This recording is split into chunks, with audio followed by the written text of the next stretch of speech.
think the honorable thing for our species to do is deny our programming. Stop reproducing. Walk hand in hand into extinction. One last midnight, brothers and sisters opting out of a raw deal. Do not trust any friends or family members. I repeat, do not trust. I guess regular listeners of the Extinction Agenda will be happy to learn that we are, as Canadians, are living up to the title of our podcast. Tell us about this, Chris. Tell us the story. You may or may not know that Canada has right to die legislation that passed. We're pretty on the cutting edge of this stuff. There are other countries who have adopted it, but it has come out that Canada, number one in the world in people taking up the government on their right to die, medical assisted death. So Okay. yeah, no, I'm uncontested. Yeah, good for us. I know that some Americans, I think our audience self-selects at this point. I don't think anyone who listens to, actually, who knows, right? Maybe someone interested in Thief is going to have sort of Fox News politics, but when we've talked about this before, how Canada is this. It's kind of like the opposite of Mexico for the Americans. Whereas Mexico is just, for them, is lawless chaos, and Canada is totalitarian socialism. And they're it's the two spaces where they enact all their fantasies of those concerns. Yeah. I could see conspiracies coming out of this for sure. Death squads in Canada. Oh yeah, remember death panels? Yeah. Death panels. Yeah. That was just all you heard, man. And that must have been 2004 or something. Oh yeah, that's took us a while to get there, but death panels in Canada, 2009 debate. All right. Sarah Palin. Yeah, so this was a Bush era creation. Anyway, so that's, I think I support the right to die. I hope to be able to, if I ever needed to exercise it, I really value its existence. I think everybody should have the right to choose the moment of their death, particularly for any reason, honestly. Yeah. I'll tell you this. I'm a morbid motherfucker. I constantly fixate on the idea of death and all the horrible ways that can happen. And my anxiety level shot way down when we enacted that legislation. So I'm good with this. Yeah, that was kind of reminds me of it's a quote from Nietzsche or whatever. He's something all my suffering, because he's a fucking prick.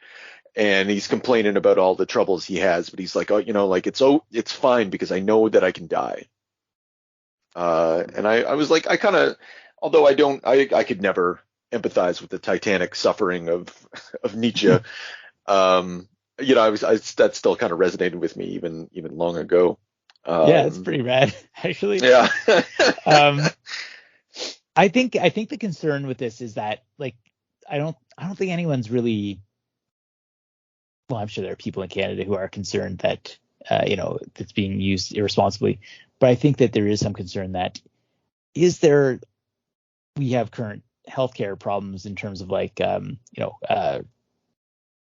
access to healthcare. So is this a response to poor public funding of healthcare? And that's a question well worth asking and investigating. People are making these decisions because our system's falling apart. But I guess that remains to be seen. Yeah, that was the scandal that surrounded it, because there was some individual asserted that they were going to die.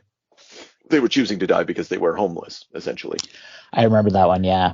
Yeah. And, they had obviously, I suppose, health issues associated. And then it sparked a debate. It sparked a debate about what do you do with mental illness? And they opened up the category of mental illness as an acceptable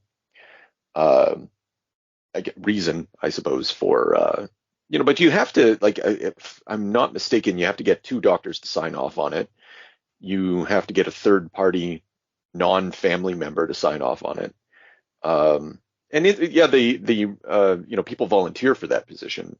Friend of mine's on a wait list to be a volunteer for that position. so it's not like you can just go and it's not like fucking Futurama. Yeah, right? it's not like getting a gun in the States. Yeah, right? Yeah. That's exactly it. Yeah. And so, the hypocrisy of all of that is just Yeah. stupid. So today on the Extinction Agenda with it's just me and you with Master of the Mystic Arts, Chris and James. We're talking it's very as I was watching these, I felt that like, usually we tackle something a little more, I don't know, highfalutin. But today we're doing the films of Michael Mann, the early films of Michael Mann, Thief and Manhunter. We didn't do Keep. And yeah, oh yeah, go ahead. Disavowed by Michael Mann apparently too. Which one? Yeah.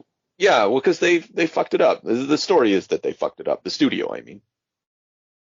And it was kind of a mess to begin with. Kind of a big shit show, kind of an Aliens 3 situation, I guess. But these two movies, not Disavowed, Thief, not his directorial debut, but his like feature film debut, and then Manhunter, the first appearance of Hannibal Lecter, the ugly stepchild of the Silence of the Lambs series. Yeah, but these are fantastic. I love Thief. Thief's amazing, and I'm super fucking excited to talk about it. I'm glad I didn't know this. I didn't know I loved Thief so much. I didn't know. Well, one of the reasons we did this episode, aside from James being on vacation, is that I had never seen a single Michael Mann movie. So like, a friend of mine at work, is a big fan, has been promoting Thief for every so often he'll just disappointedly ask, have you ever seen Thief? And Right. like, he kind of forgets that I haven't, and then it just kind of breaks his heart all over again. So I was like, you know what? Be a good Not movie to anymore. tackle. Yeah. Now I'm conversant. And the funny thing is like now if anyone asks you if you've seen all of the films of Michael Mann, you can say yes. Because they are all contained. They are all contained in this first movie. Nice. Well, maybe not all. Like you can't find Muhammad Ali in this, although you sort of can. Maybe The Insider doesn't fit this, but like so many themes and stories and elements just like kind of explode out of this movie and like continue to permeate Michael Mann's I don't know, work, going forward. It's all right here. I could kind of tell, like I had the sense of like some rules that you could derive based on these two movies, like never ever step foot on a beach because your life is going to go to shit. Like just that do not celebrate on a beach. Yeah, you just don't do it. Yeah, make sure all the colors are well coordinated. Okay, so I've obviously said what I think of Thief. Where do we? So we'll do Thief and then we'll do Manhunter, obviously. Although Manhunter, maybe you'll disagree, but I think it's kind of a letdown from Thief. So I don't know. So I actually agree with you there. I found, well, I like Manhunter a lot. I just don't know if I have a lot to say about it. Thief was fascinating to me. I think it's a great movie. I think it's really interesting. I think it's. I felt like watching these movies, like, it was like dark matter. Like there are so many movies later on that I suddenly saw Michael Mann's influence on, like a whole line of like David Fincher, like Tarantino, like all these things that I like. I could see just sort of like having roots in these movies. And then I went digging for quotes just to see if that was correct. And like all those directors were like, as a Drive, obviously, like super obviously is influenced by this movie. So very cool. There's just like this hardness it's very un-80s. It's like it's carving out a space in the 80s. When I watched this last night with my buddy Jay, friend of the pod, Jay. We were thinking like, so Alien comes out 78, something like that. Blade Runner has not come out yet.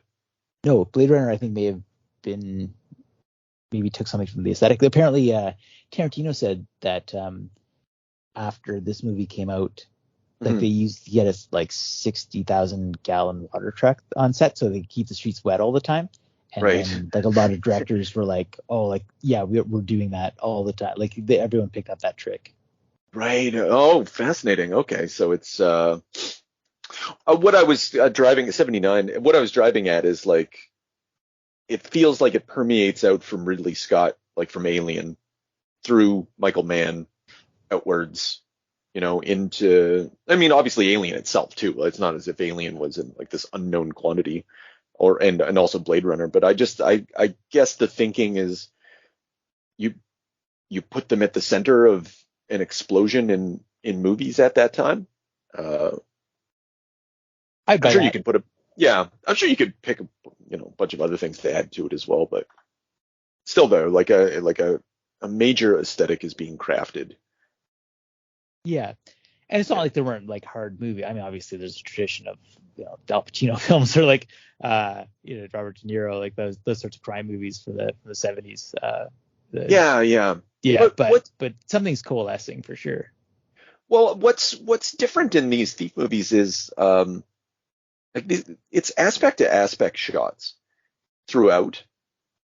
In that I mean like he's always looking like when it opens up. So first of all, it's 10 minutes without speaking in the opening section, and it's just the music, like that Tangerine Dream thing, and the like there's the water coming down, which you're talking about.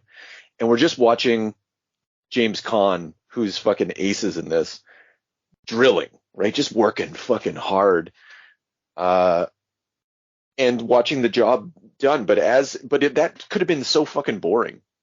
Mm. But instead the camera zooms in on various aspects of the work being done. We spend a lot of time looking at gauges and wires and close-ups on drills, watching the act of, later on during the welding.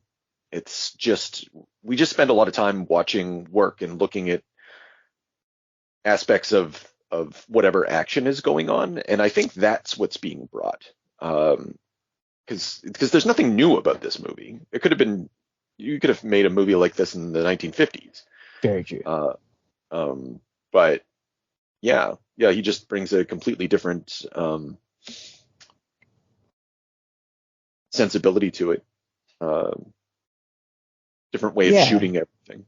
Yeah, like even those shots of like seeing through the drill space, like where it's penetrated the vault, which apparently like, I'm not sure if it was James Caan or Michael Mann who insisted, but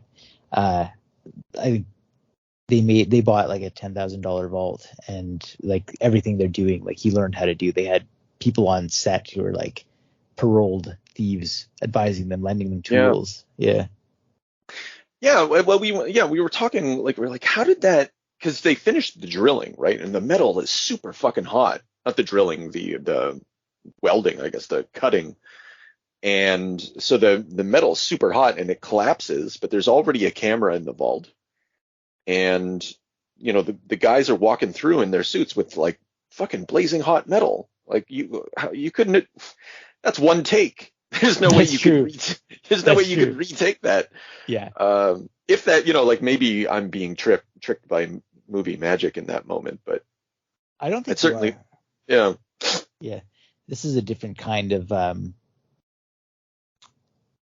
commitment or aesthetic. It's very, it wants to be really grounded in reality and like actual, it wants everything to be there in the camera's capturing things actually happening in real time. Yeah.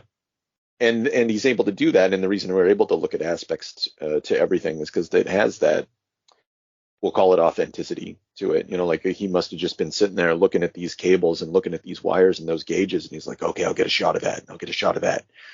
And I'll zoom in here. And they're like, this is the angle. Cause I listen to a lot of people talk about Michael Mann. And this is everything we're saying is consistent with everything else that is ever said about him with any of his movies, which is just goes to absurd lengths. Like if some guys are climbing up the side of a boat, he's going to climb up the side of the boat so he can figure out what that feels like and looks like. So yeah, he's a insane man. I really want to see Ferrari because like he had to have driven those cars. Yeah, like really fast or something. I don't know. I'm just a little curious. That's cool. Yeah, no, I like that. He's doing his research. Yeah. Yeah. Yeah. At the same time, Go ahead. there's a lot to. I have a complicated feeling about this movie. Like there's a lot that I don't know. I find difficult about it. About Yeah. Frank. Okay. Yeah. Yeah. Well, Frank. Frank's a complicated man. I'm watching Frank in the adoption office right now. Oh God. Yeah. Okay. Well, let's have it. Let's go. What's All the right. matter with Frank? What's the problem with Frank? Well, I mean, Frank's a dick. Like, I mean, and that's fine. Yeah. I think Asshole. Yeah. I think the thing that I find about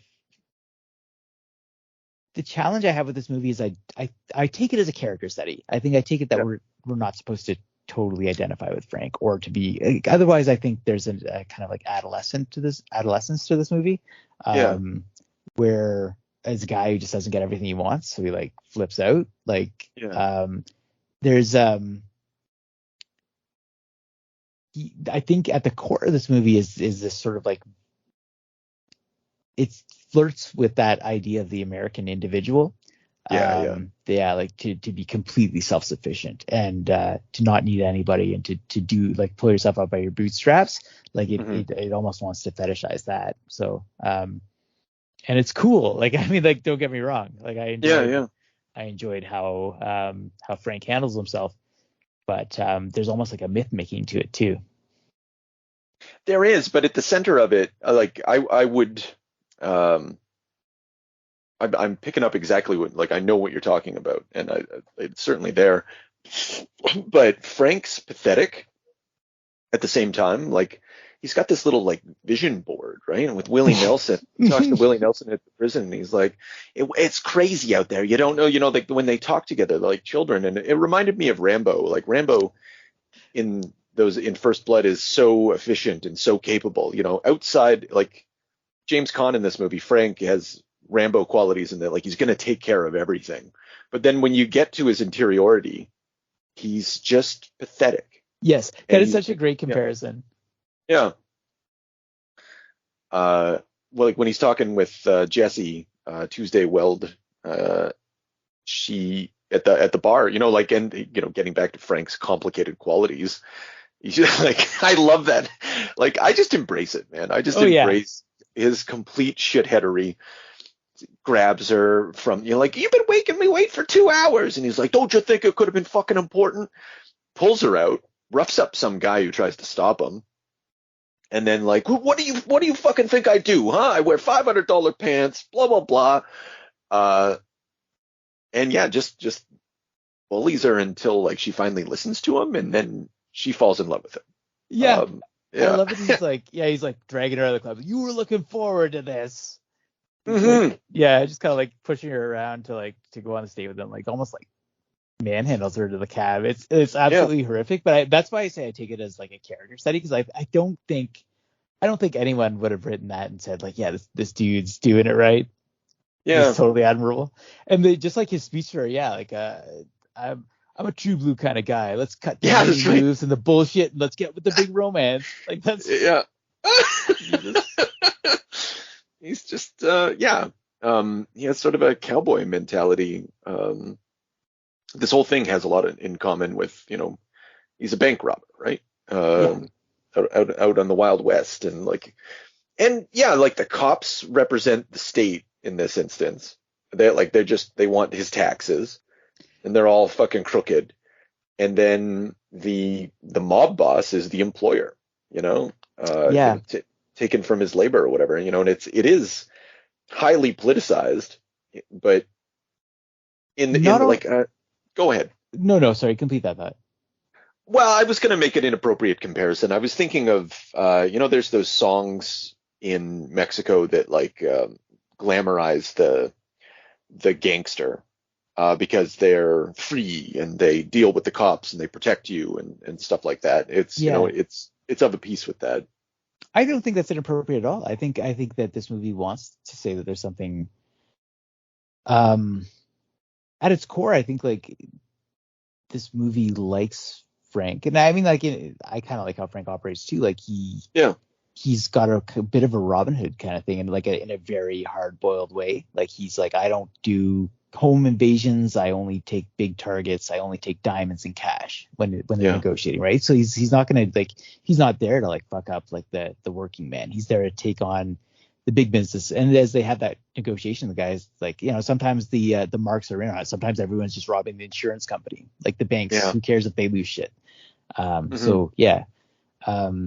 There is very much that element of taking. I mean, he's not giving to the poor, but he's taking for on behalf of the poor, like he's on behalf of the people who have been like fucked over by capitalism. Yeah, I suppose. I mean, that's one way of looking at it, but ultimately it's just for him, So he for sure. Get the house, get the wife, get the. Yeah, I think that's what the movie wants to say. I don't think that's what the movie says. Yeah. What I was gonna add too is you're absolutely right. Yeah, the state, the police and that sort of thing. But also everything is kind of coded through fatherhood, like the mobster. I'll be your father. Yeah, I'll be your father in this. I thought we were family, but also even the cops, like when there's such a great like cops like roughing somebody up scene when they like grab him. So like, good. Yeah, they're just like laying into him with a phone book and like smashing a trash can on him, just like anything they can. But then that like the chief comes in, he's just giving this lecture like he's a disappointed parent, like you can take a beating like anybody, but you don't want to play by the rules, like just bribe us so like it'll be fine. And like Frank just doesn't want to give away any money. He's like, I'll take care of myself. Yeah, you got to come at us like a stiff fucking prick. Fucking love that. That whole thing. He's like, you seem like a really great guy. I think he says like, you're a straight shooter. You're a straight shooter, aren't you? Like everybody recognizes what this means. Like out in the world, to be a straight shooter is, and again, getting back to the Western. I'd like to go to the ball game with you, that kind of thing, and why don't you just cut off some of the rough edges here? Yeah.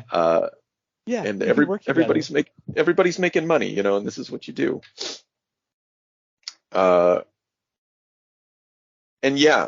So I guess maybe that brings us over to Leo, doesn't it? Leo being the mobster, right? Yeah. Yeah. We're going to talk about. Fantastic. Well, actually, sorry, before we do that, let's go back to Frank because I really glommed on to something in his rage at the adoption agency, right. So when he was like, I am state raised. This is a dead place. He never had he's never had a family. This is where his individualism comes from, and like that whole story. Looking at the walls, you give your life to these fucking walls. And he tells that story about how he avoided getting raped in prison. I don't think he avoided getting raped in prison. That's like a Seinfeld story that he tells, where it's like yada yada yada. 6 months later, I got out of the hospital. Yeah. Yeah. Oh, that's interesting. I took him at his word for that. Okay. In that he got beat up and he was, he ended up in the emergency room, not the emergency room, because then because he even goes on to talk about how like the guard, he had cerebral hematoma. And 2 months later he died. They pensioned him out. It had the stink of reality to it, even though this is a fiction. Here's the exact line, and here's what I think. Then they jump all over me, do a bunch of things. 6 months I'm in the hospital. Right. Do a bunch of things. Is carrying a lot of water. Yeah. Okay. But anyway, right, it doesn't man. matter. Yeah. No, you're right. He does go over that. So, but either way, he's like, and that's where like his Dale Carnegie speech comes from. That's how I got a positive attitude. That's right. Yeah. I love his vision board too. Yeah, you're right. Like I laughed my ass off when he pulled that out of his pocket. It's just like the corniest, like superficial, like law of attraction shit. Yeah, exactly. Yeah. That was a commonality in both movies too, by the way. I'll talk about it like when we talk about Manhunter. But yeah, I thought that was interesting. The Dale Carnegie shit. Well, now, like I don't think honestly, if we end this conversation with just like, oh, and we watched Manhunter 2, I think our lack of enthusiasm is going to be apparent to people. So let's just sprinkle in. Fair enough. Yeah. Okay. I just think in Manhunter, the Red Dragon has a bit of this vision board kind of thinking, like where it's like another law of attraction thing, like when Hannibal Lecter gives the profiler that insight, he says like if one does as God does enough times, one will become as God is. He's breaking down the mentality of the serial killer. It's about power, transformation. It is like, it's just that idea of like, if you do it enough times, if you visualize it enough, it'll happen. Yeah, that's an interesting parallel that I would have not caught at all. I did not catch at all. With Frank, his, like he comes from a place of like utter nihilism. Like we've been watching a bunch of samurai movies, me and Jay, and so we're thinking a lot about the Ronin. We're thinking about the Bushido or whatever. Like, even if my head were to be cut off, I'd take one last swing. He's able to go into those places. But at the same time, like he also wants to be integrated into the society, but he can't. He can only be integrated into the society through the mob. Like that whole thing. Oh shit, that's his family. Yeah. Wow. Yeah. But he can't accept that. And he wants it's so grotesque when Leo offers him, so you want a kid? What do you want? A boy or a girl? And he's like, it's a boy. I want a boy. And then they have they have a moment like they're in the maternity ward and it's a boy. And he's so fucking childish. Like he's so excited and he runs out the door. And then Willie Nelson dies a little after that. And but fucking the Robert Prosky. He's awesome. One looks like racist grandpa. Perfect. And then so I guess three things. One, the only other area that I know that guy from is from Gremlins 2. Oh my god. When he plays the Frankenstein guy. Holy shit. Wow. Yeah.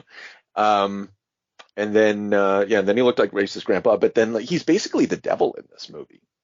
Yeah. He's filmed as he's making he's whispering promises, sign this contract, come on in, and just like I'll be your father. Never had one, right? But it's all still mobs, right? Like it's not, the beauty of this movie is like you don't think that there's a metaphor because it's just a fucking cops and robbers show. He's just a thief, right? But it's replete with metaphor. Like it's operating on a bunch of different levels.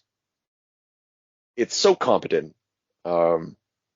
Anyway, I love what he says to, like, I love that character, like just how easygoing he is in that negotiation, like the initial one, like just like whose money is it? Oh, like it's your money, but I just kept this guy from giving you a hard time. He's just like so like rolling with the punches. Everybody's an adult here. Everyone, it's business like. Yeah. And just like it was such a cool scene because there's no like Frank's just coming in there like expecting to fight, expecting conflict, and he's just laughing, rolling with the punches. He's done this a million times. He knows exactly what to say.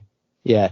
And then that I loved his line too when they're talking about the ethics of quote unquote ethics of getting the kid for him. He's just like, mothers will sell their own. It's not the kid's fault that the mother's an asshole.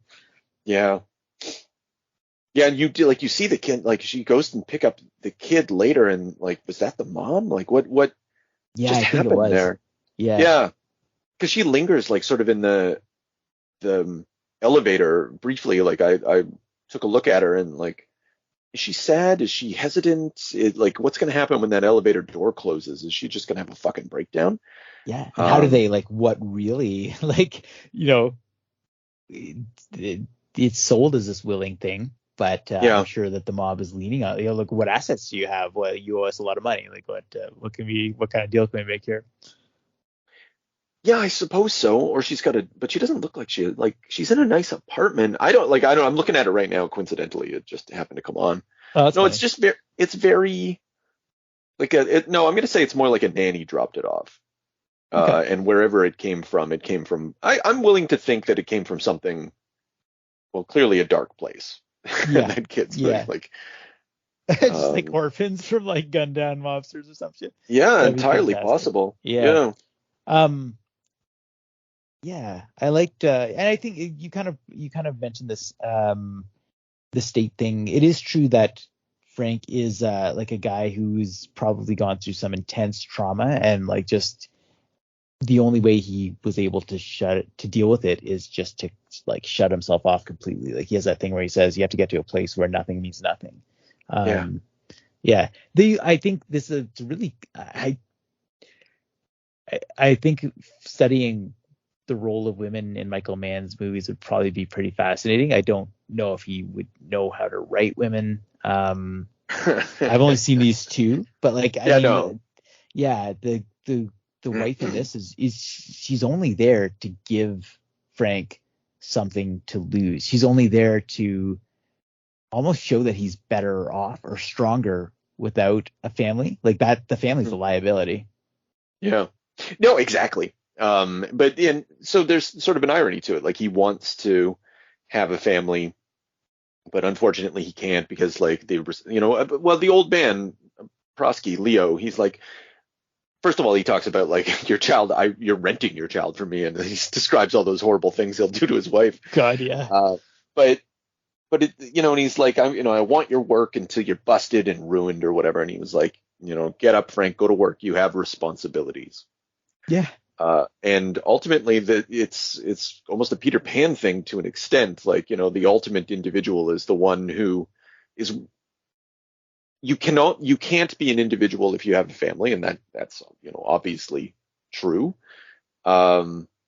Or the individual that they're describing in this show, right? Like that free one, the one who's properly free. And you can't be an individual in a mass society unless you're willing at a certain point to like get rid of your wife and get rid of your kid and blow up your bar and burn all your cars and just like basically renounce all your worldly possessions, go murder everybody who wants a piece of you, and then start over. Yeah. It's funny. Actually, I read, and there's an essay on, I think, the Criterion website that I read in preparation for this, and it compared this movie to, there's a Tom Waits song, Frank's Wilder Years, where it basically describes that process where he it's just sort of this guy who picks up and decides to burn his car and get rid of his wife and all this stuff. And just, it something of a piece in the 80s, but I thought that was an interesting connection. Yeah. So he embraces a sort of like his antidote to Western civilization is just like fucking nihilism. Burn it all down and walk away and like make sure you don't have any connections to anyone. Yeah. He doesn't even have a vision board anymore. Like he's so much worse now. He doesn't have Willie Nelson's gentle voice to steer him towards anywhere. Like he's completely rudderless. Like he's going to Wall Street immediately, right? It's such a pyrrhic victory. Yeah. It's weird. I think another thing, something that bugged me about this movie, I don't even know why, because obviously the mob is leaning on him and like looking to get its hooks in him. But there is the moment where Frank gets his partner killed because he's old James Belushi. Actually, it's before that. It's when it is fair enough. Like he's done the bank heist. They stiff him for he's supposed to get like whatever $850,000. Four Eyes. Yeah. No, James Belushi. Okay, all right. Yeah. Go on. So it becomes clear to him in that moment that the mob's going to keep putting him to work, right? They're like, don't worry about your money. We put it in malls. Like we're taking care of you, but obliging him to continue. And that's when that's like the absolute like American dream moment where he's like, no, we have a contract. Like I did the thing. Yeah. The contract is over. And first of all, I think it's pretty disingenuous now because you have accepted a fucking kid from the mob. Yes. That's above and beyond. That was not in the contract. Like, so I feel like, just from his own principles, like you should recognize that you're in a little deeper. You said even in the initial negotiation that like you're going to do 2 or 3 jobs and he's only done 1. So like, what the hell, man? Yeah, it's true. And also like they bribed that judge through that cop, through that lawyer, so that way Willie Nelson could get out, and like he's true. All that extra stuff. Yeah. Yeah, like there is some like, even though the mobster's like where's the gratitude? And you are supposed to think, yeah, this is a shitty boss. Like fuck that guy. And it's true. Mm-hmm. But I mean, like, yeah, there were some perks that did create some obligation, I think. So, well, it does create obligation. It does entangle, but he's like clean now, theoretically. Like, so they gave him $100,000 or $90,000 or whatever. And then he's like, where's the rest of my money? And he's like, I put it in strip malls in Fort Worth, and whatever, like and they're limited liability corporations. Like I take care of my people, and like, it's creepy, and he's a mobster and a scumbag, but every employer at a certain level and every government at a certain level is. True. And yeah, he's like, on the one hand, that is a good deal, right? Like, yeah. Although he doesn't get to walk away, it's theoretically put on You're laundering paper. that money. Yeah. Yeah. Or there's some element of it that is a good deal, but he loses control. And that's the thing. Like, it's ultimately the sort of individual that James Caan chooses to be is one who has to feel in control all the time and can't have anybody else and even slightly calling the shots because because of the trauma, right? Because of and then the ideology that emerged from that.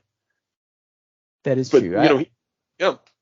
No, go ahead. Finish that. Oh no, and he also has a nice house. I'm pretty sure he got that nice house from the mob as well. So you're just like, what the? You called it disingenuous, and I it's true. Yeah. And it did occur to me. It is possible. I think he might have got the house as on his own merits, because he does have like a business, like he does pretty well. And True. So he just never had a need for a house for his family before. But I think the other Frank thing Lloyd Wright house. Exactly. Yeah, it's a nice house. Yeah. That whole discussion they have when they're talking about the contract is really interesting too. It is like a labor negotiation. Yes. He's like,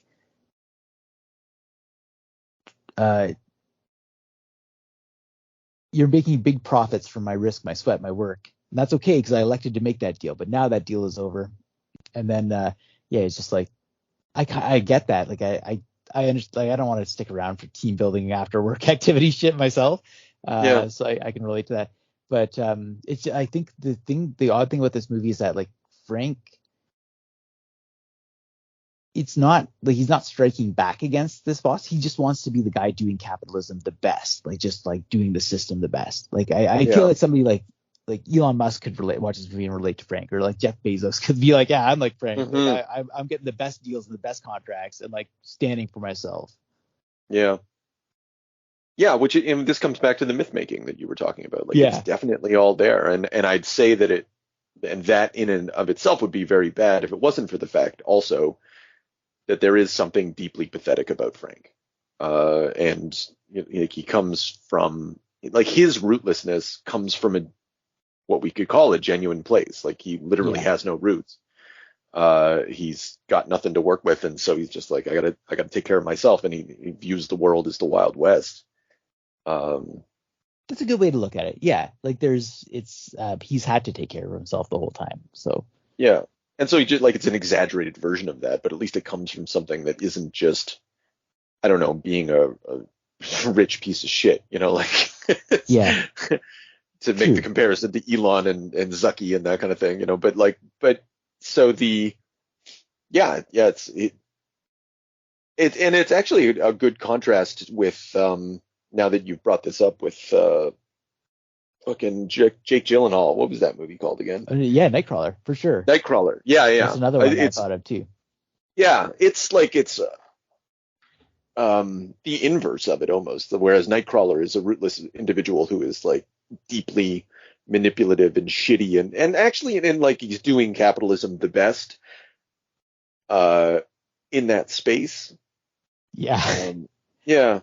So I don't even, it's not necessarily about capitalism, it's about labor. This movie is more about labor than it is about capital. Yeah, that's a better way to say it. Yeah. But it respects the contract. It respects the structure. Yeah. Because he maybe two things. Like when he, like that metal yard, when he goes to the metal yard and he talks to the basically his guy that builds stuff for him. First of all, I love that whole exchange. They're like, "Hey, who's that guy in the white suit?" You know, he's like, "Oh, he's a metallurgist. They thought it'd be a good idea." And he's just talking about like, I taste this metal, I spit on it, I step on it, and he's like, and he says some comment, "It's too fucking hot." He's like, "Yeah, what's he gonna do down here? Say, discover penicillin? Got to be a real putz to wear a white coat in a place like this." I fucking love that. Yeah. So, you know, like they're working, right? Everything's about work, and like the pleasure that the movie shows, like Frank's pleasures are subdued. He's, except for, you know, it's a boy. That's one, when he's really exuberant.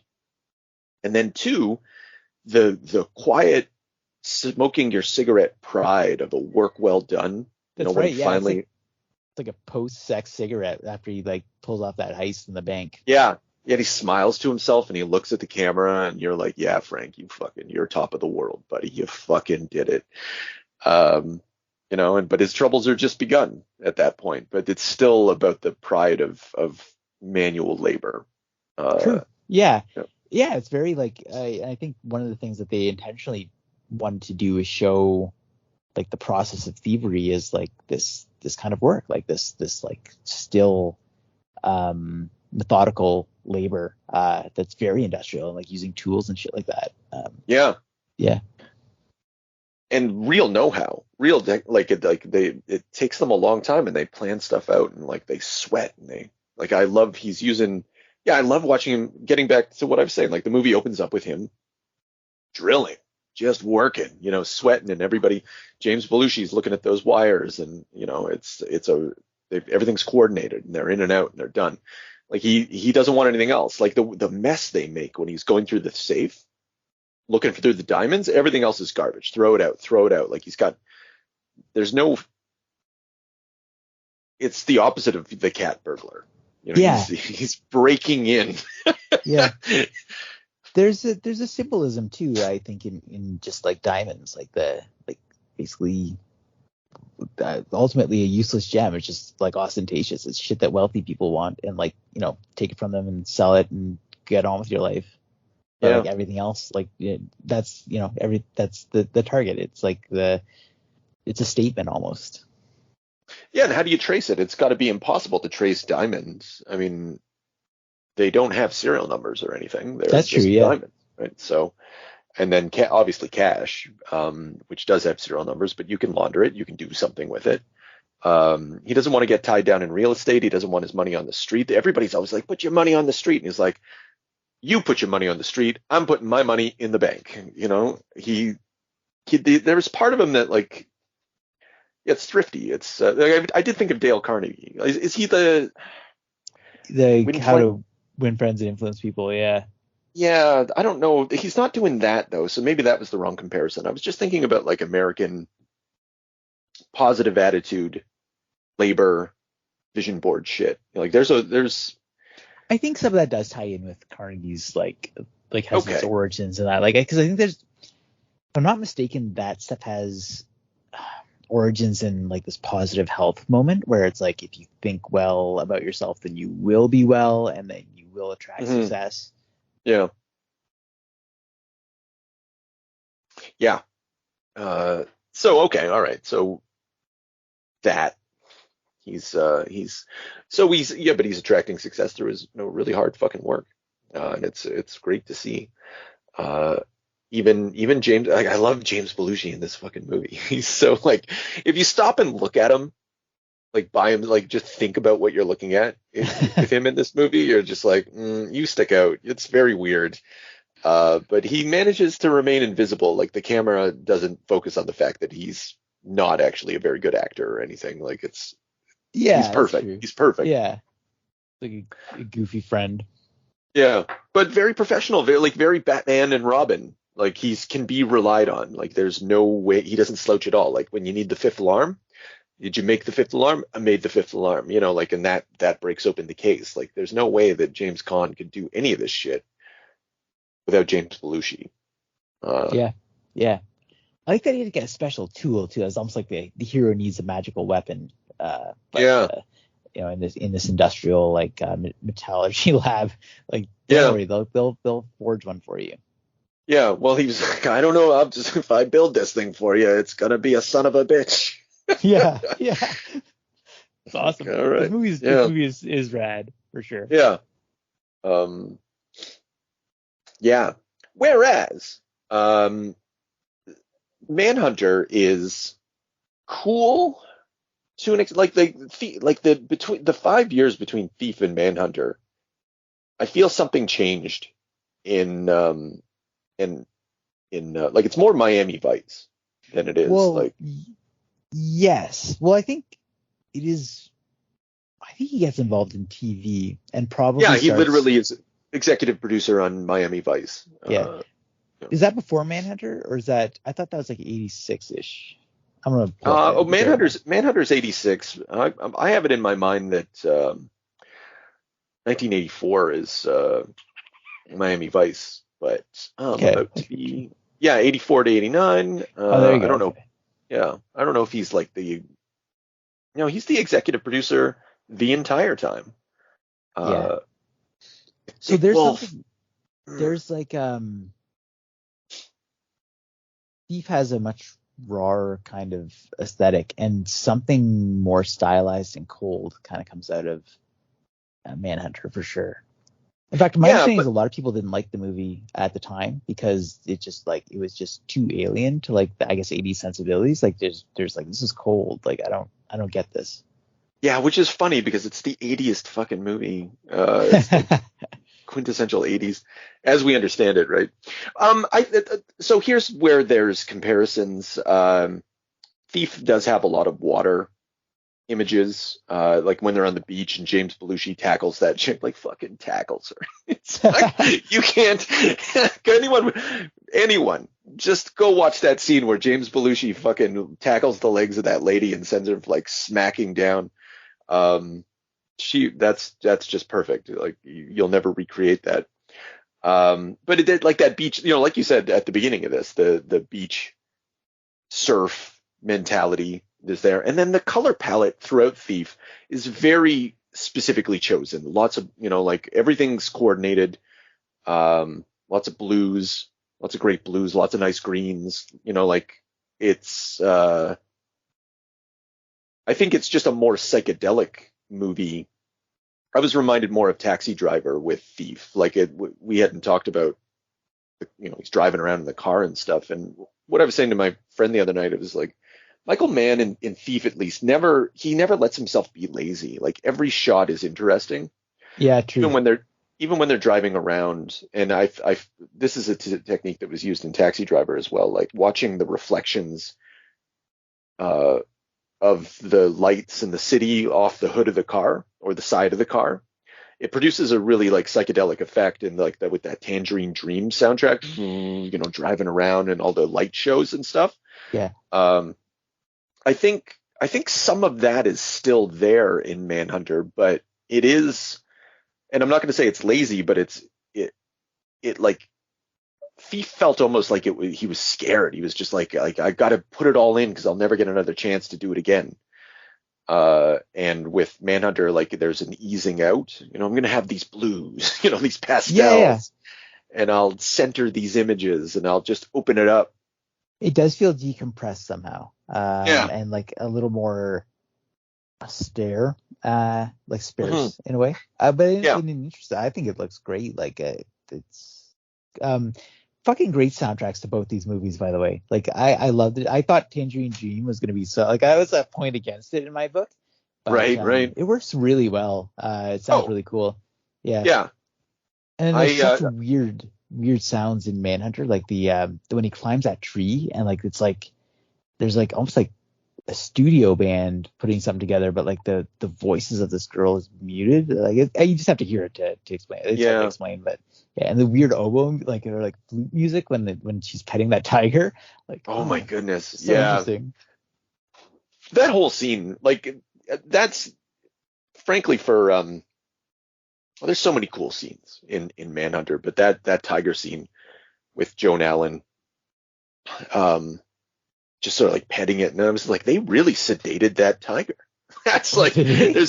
well, they would have had to have, right? Like, Yeah. you can't touch a tiger otherwise. Like, that was a Well, sedated tiger. I was so angry. Like I had such anxiety in that scene because like she's petting the tiger like the wrong way. Like basically Yeah. like Pulls its just like mouth open and shows the yeah, teeth. she's hugging Uh, it. yeah. No, that's, like, that's a real tiger. And they went to a vet or whatever. Like, I guess, I hope before an operation. I hope there was a good reason for having done it, but maybe not, right? Either way, like, a fantastic scene though. Like, okay, so let's put aside animal rights issues. Uh, it's beautiful. It's so interesting. And then and then you get the William Blake shit. Yes. Fucking Kane from RoboCop 2 is sitting there. And and he's like closing his eyes and it's all sexual for him, and it's like Yeah. lots going on. This is perfect. One thing I loved about this movie is that there's so much subtext that doesn't ever rise to the surface of being explained, and you just kind of have to stop and think about it for a minute and be like, well, like what's going on here? And well, that's the same thing with Thief. That's what True. we've been driving at this whole time. Like, yeah, another instance where you don't have to hold the audiences. So when he's bribing the judge and they're doing that thing with the fingers under the chin, right? And they're talking to each other. Like that, so much is happening there that it, like, many audience members are not going to understand what's happening there. Like, it's not rocket science, but some people are fucking dumb and they don't pay attention to what's going on the screen and they need their handheld. Michael Mann is not, at least I can't really speak for his later movies because I haven't rewatched them in a long time, but these movies are not interested in holding anyone's hand. They're just like, here's a fucking experience. here's some fucking shit. Yeah. Here's Dennis Farina. Yeah. Don't go to England. I think for me the most interesting thing about Manhunter was trying to, I mean, I guess like it's drawing you in, like you're trying to like work out the psychology of this killer. What does he mean by becoming and all this stuff? But then in that scene where he kidnaps that cop and it's like, do you see? Yeah. And like the journalist, the image. Yeah. Oh, was it the journalist? Yeah. Oh shit, I didn't realize. Okay, I missed that. One of the images is this William Blake painting the dragon, observing this woman cloaked in sunlight, and then later on, when he brings up the woman home, the blind woman, and he sees her out, like she gets up and gets out of bed and like is wandering the property, and he sees her like cloaked in sunlight, and you're just like, holy shit, they're referencing that Blake thing. Like this is like something that he's doing here. Like his part of his attraction to her is some sort of fantasy about this woman, whatever that means to him. Yeah. Like she's helping him realize whatever he thinks is going on. Yeah, and like theoretically, although he's a murderer and a psycho, there is a sense that like she could have saved him, right? But he was. But then he. Go ahead. Absolutely was hoping like just like because it just would have been so fucking awkward if like because like they sleep together, she's touching his face, touching his kind of hair lip, and he starts like almost weeping. It's like there's this moment of like, what if he regrets it? What if he's like all of a sudden it's like, I don't want to do this serial killer shit anymore? That would be so fucking awkward for him. Yeah, I want to see that movie.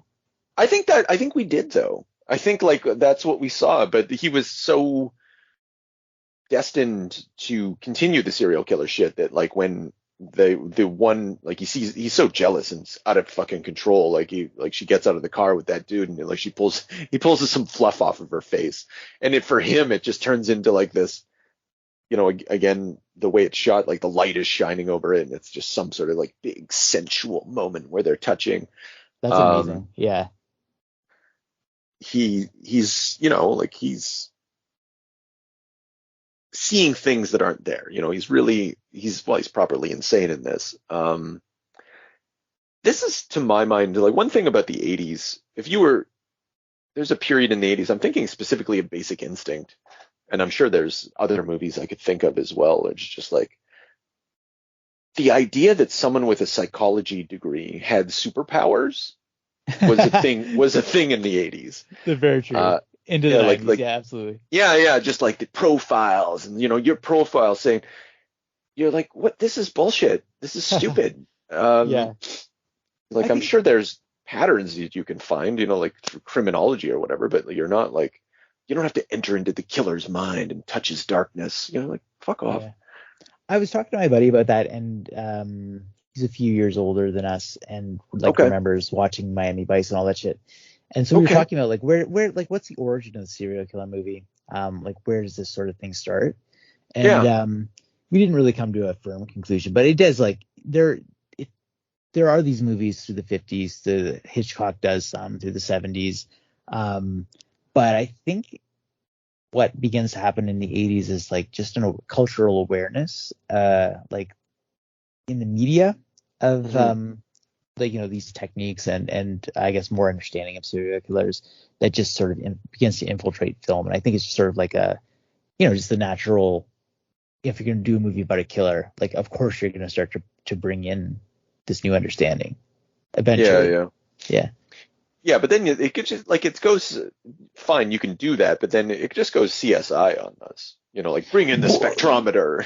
Well, isn't that guy like the lead guy, whatever his name is? Like he eventually Graham? doesn't he go Will on Graham. to be like he goes on to like do CSI, doesn't he? He might Not have. the actor that is. Yeah. William Patterson or whatever. Yes. Fuck, maybe he did. That's a good role for him if so. Yeah. But of course, coming from Miami, but like again, Michael Mann's fingers are in all sorts of things. Like you don't have CSI without this movie, without Manhunter, but you don't have this movie without the book or whatever. But Yes. Yeah. Thomas Harris. Red big part of that. Yeah. I would What do you say think so. of this? Yeah. I was Go going to ahead. say, what did you think of this Hannibal Lecter, Brian Cox? Not good. No, man. Like Anthony Hopkins fucking won that role for me. Yeah. For sure. And it can't be anyone else. It's perfect. So he's got like this. It's fine, but it's fine. Like it's actually, it feels to me like one of the weakest parts. I do like when he takes apart that phone and he's at, grab that Rolodex and, there is a haunting menace to him. And Brian Cox is a real beauty. Like it's not Brian Cox's fault. The role got taken over by maybe not even a better actor, just a different actor. And they put their stamp on it, and now I can't. If it's not that guy, it's nobody. That's true. And if they haven't given you like a leather face mask and like strapped you to a gurney, like because you're such a threat, like there's no way to like erase that impression. Like that's gonna be the dominant like image of the character, Get this thing back to Baltimore. Like and he's not crude or whatever. Hardened your nipples, didn't it? None of that stuff is in this. There's no cannibalistic glee or deep learning. Like the Hannibal Lecter qualities, just they're not there. That's not true. there. Yeah, they developed later. Yeah, and I'm sure they're in the book, but they were not in this movie. I think that the investigation stuff really started. Like I wasn't sure about this movie at first. The cat and mouse, like the like how they have to like bring him into solitary so that they can search his room, and like he's got these messages written on toilet paper, and like they're like piecing like how are they communicating? Like just they have to do it in like that 2 or 3 hour window. Very cool. And like just when he's like Will Graham's like you're a sly one, but so am I, and you just kind of like it just draws you in. It does, and you enjoy yourself through the whole thing, and everything looks cool, and like again, he's not lazy. Like there's those awesome shots when it is cool. Okay, on the one hand, it's fucking dumb with it. Will Graham sees into the serial killer and it drove him mad or whatever. Yeah. But on the other hand, it's cool when he finally sees into the tooth fairy and sees the pictures, like the light shining through the mouth and the eyes, like a Maya Deren film. Like it's cool. Like you get you get a lot of interesting effects in this.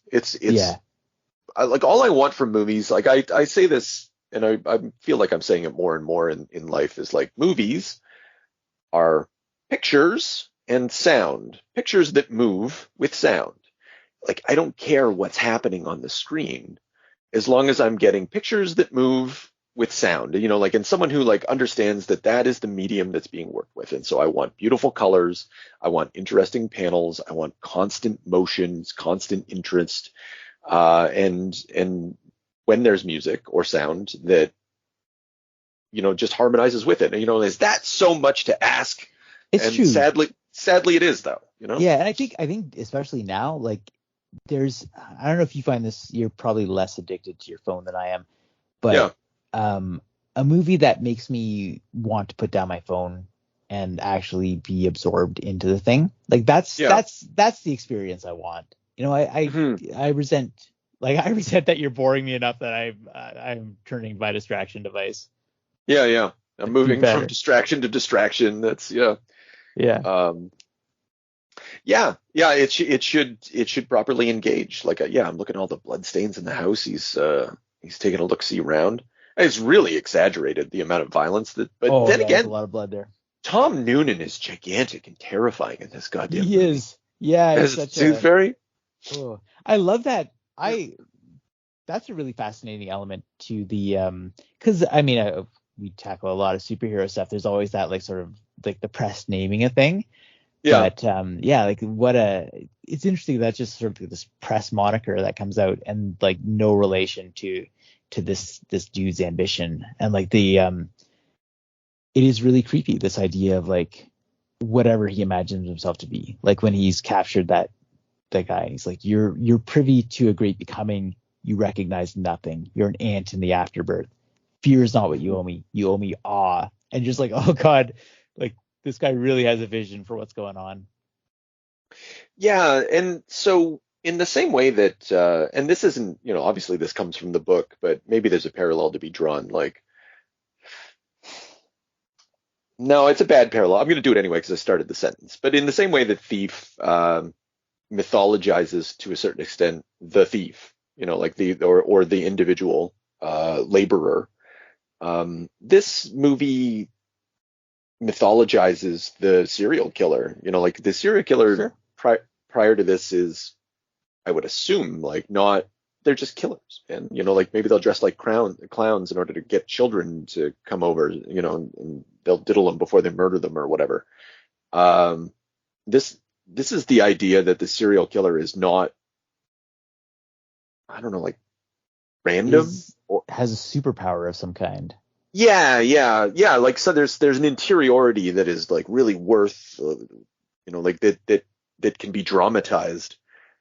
You can make an opera out of their interiority, and rather than I don't know, Death of a Salesman. I don't think that's a bad comparison at all, because like, what attracts Michael Mann to the material? What makes him want to spend however long, like a year on a project or whatever? Yeah. There's got to be something that connects. Yeah. I love that. I think when I forget most of this movie, the thing I'm not going to forget is that shot of the flaming guy like in the wheelchair like, coming down that like ramp. Holy shit. Yeah. And just another one of those subtle things where like this killer imagines himself as a dragon. Like this is an act of like immolation. My goodness, you're right. Yeah, that's him blowing out fire, right? Yeah. Fuck. Okay, that didn't occur to me. It's fucking cool. Yeah. And hilarious. Yeah. So you get both the things you want, Yeah. I'm trying to find it too about the that I think you're right when you said that we did witness the serial killer like turning from that path, because what is becoming for him, and like I think the connection that Will Graham finally makes is that you're setting people up because you want them to witness your transformation. Like you're arranging these bodies, but so you want something to be seen and to happen, some change. And it is about adoration, or this feeling that you can be loved. I think if you like really think it through, it seems like it's implying that like whatever disfigurement this guy has had, whatever traumas like has just made him feel unlovable, and like that's like somehow this act is going to like inspire people to appreciate him.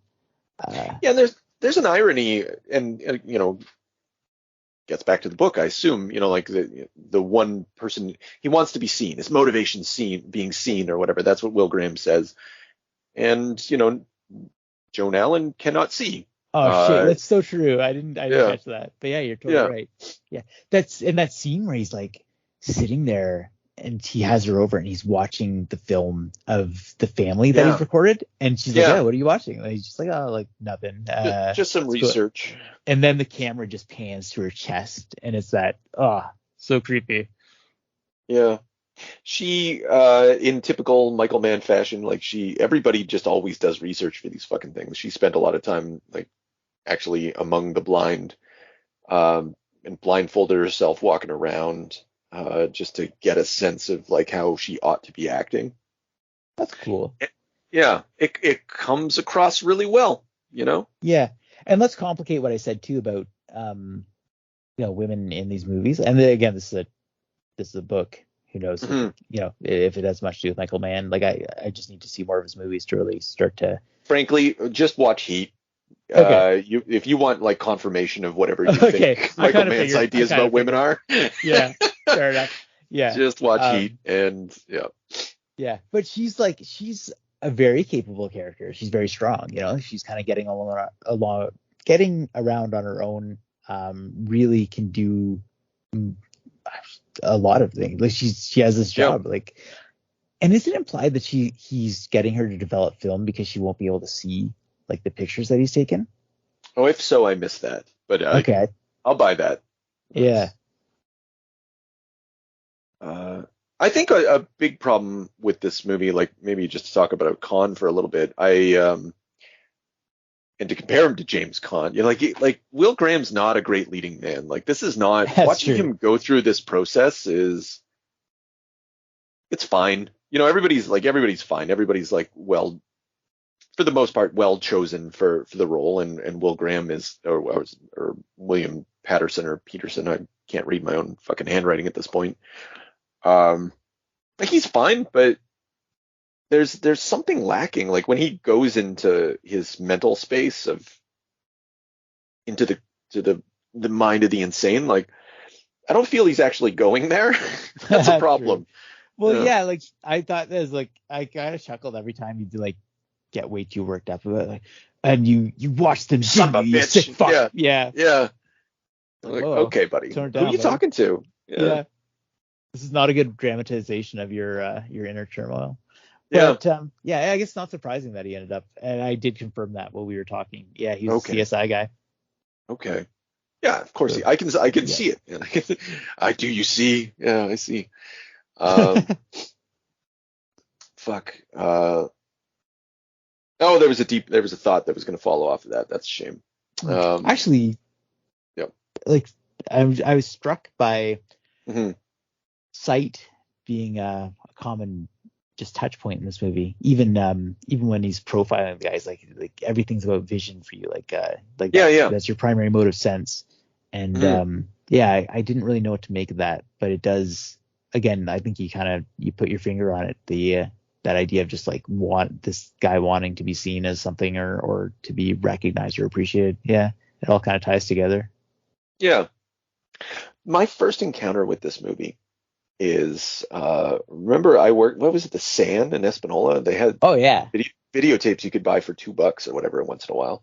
One of them was Manhunter, and it said on the back, like a prequel to Silence of the Lambs. And I was like, okay, well, I'll check that out. This looks like shit. And I don't know, I liked it, but I didn't really it wasn't like Silence of the Lambs. Like I was 17 or whatever. I don't know what the fuck's going on. I don't know good movies. But yeah, I did, and I think, because Will Peterson or whatever, is it Peterson? I should really fix my handwriting. Who gives a fucking shit? Will Graham. Yeah. He's kind of a wet fish. Peterson. Yeah. Yeah. Right.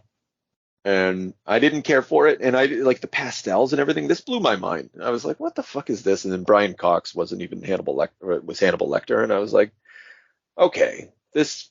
At the time, it felt to me like the lowest budget piece of shit movie starring RoboCop 2 villain.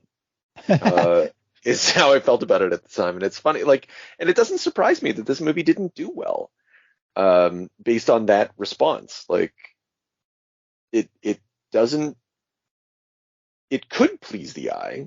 Like it does, like you watch it and you're just like, actually something, like a lot's going on here. This is a real amazing piece of work, but something about it is like, if you, it's still missing something. Like it doesn't have star power, to bring it over the edge. Whereas That's true. James Caan has star power, man. Boom, like fucking Yeah. everything explodes.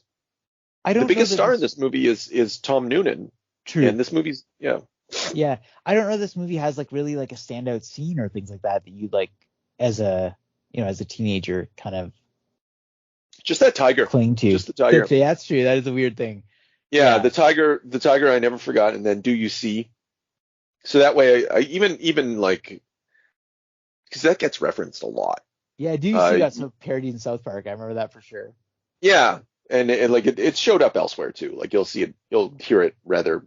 I don't know if you'll just hear it now, right? Yeah. Uh, um, and so yeah, like I remembered that, and I was like, oh yeah, that movie. I don't want to watch that movie ever again. And then I don't remember when I picked it up again later. I think I guess it was still in the VHS collection or something. I don't know. I think I gave Yeah. it to James, and it just Yeah. somehow I was like, you know what, that's a thing. I guess maybe when I found out it was a Michael Mann movie, I was like, Give it another guess shot. I like it. Yeah. I like Heat, right? Yeah. And yet at the same time, like Fincher explicitly cites this as one of the chief sources for his vision for Seven. And that makes a lot of sense. Like there's Yeah. I could see. And ironic sense though, like with Ye- I couldn't, two movies that are so the same yet opposed. yeah. But I could see watching this movie and being like, wow, there's something here, and Yeah. wanting more from it, and then kind Mhm. of developing that more. I don't even know if there's more to be. There's not more that is required in this movie. Like I'm just trying to like say what didn't please me as a kid. Everything about this pleases me now. Like I don't even, Okay. I don't give a shit about, I don't care about William Peterson or whatever. He's a little wet fish, but that's fine. He's great. Everything's great. Yeah. Love this movie. And so, I'm hoping that, I would imagine, again, who the fuck, I don't know this guy, but like Fincher probably doesn't come to this movie and think that anything's missing. They're just like, oh, I'm just going to fucking steal all of this. True. Yeah. And you're just, about right. I'll just invert it. I'll make it dark, and this is all bright and pastel. I'm going to put it in New York. I'm going to put it in Gotham City. And I'll get Kevin Spacey. He'll be a little weasel fucker. And yeah, that's interesting though. That's cool that there's that connection. Yeah. Yeah. People saw what's good. They carried it Right. forward. Do you see? Yeah, we saw we saw Tom Noonan. So yeah, I didn't think this was, again, like I didn't know what to do with Thief. And I know that I knew I liked Manhunter, but I wasn't sure, like, is there really a lot to talk about? But it was another one of those situations where we went through it and I was like, fuck, great, perfect. Really glad that happened. Because Thief's a 10 out of 10. Manhunter, if I want to assign some sort of number to it, I don't know, 8 out of 10 because of Okay. William Peterson. We could have bumped the points up, and a weak Hannibal Lecter Yeah. can't. That's always going to bug me. Yeah. Yeah. Yeah. When a tiger's stealing the show over Hannibal Lecter, you got yourself a little problem.